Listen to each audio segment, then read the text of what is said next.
In the 80s, downtown 12th Street, Sacramento, used to be the heart of the barrio. Like the Mexican community was kind of centered around here. And this was Jalisco Tortilleria, where they made fresh tortillas and people from the neighborhood would come buy them. And so the place closed at least 30 years ago. But let's keep walking down the street and see what we see. So there's been a lot of gentrification over here. Before, as mentioned, in the 80s, it was the heart of the barrio. And you can see some of the gentrification here.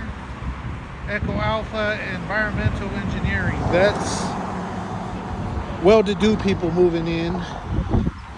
But I'll just give you some of the history. This used to be all low-end apartments, and I think they're still low income, but it's being blended with more and more high-end buildings. If you look that way, you can see that houses for sale. At one time, there was probably several poor Mexican families living there, but it's a nice building, and so their value has been appreciated. Right here you have these new apartments that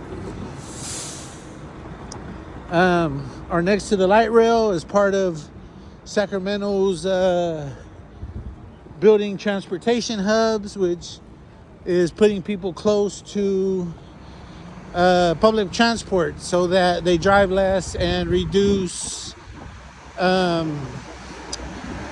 greenhouse gases. This place I've heard a lot about lately.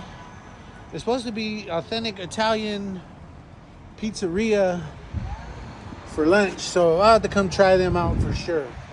I've only heard good things. And so, you know, as mentioned, the area is gentrifying over here.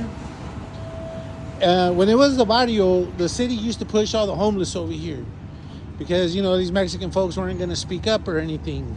But now that a lot of wealthy folks are moving into this area, I would say homelessness is at 1/10 what it used to be. And they're pushing them into the communities that are now the new barrio, South Sac. I believe on this corner,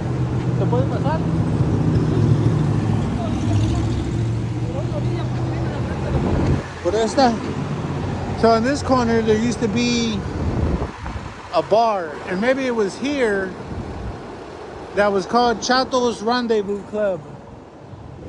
And all the Mexican railroad workers would go there after work to have a drink because the Southern Pacific rail yards are only a few blocks away. But look at all this construction and development. And so it's safe to say this really is not the barrio anymore, or pretty soon there won't be that many. You know, this is just going to be all high-end stuff. So last stop on the trip, you know, down that street there was a house that was $110,000 when I started working out here 25 years ago, and now it's over $1 million. If you go that way, it's Barrio Centro. Yeah. Sí. All right, we're getting to the last spot I'm gonna mention, but I work over there, so I'm just out for a walk at lunch. This next place we're gonna hit was used to be a restaurant called 524, and when my parents immigrated here in the 70s, late 70s, my dad worked there, and they would get raided. They would have the old time raids, and I remember a guy told me your dad put a stick on the door so no one could get in.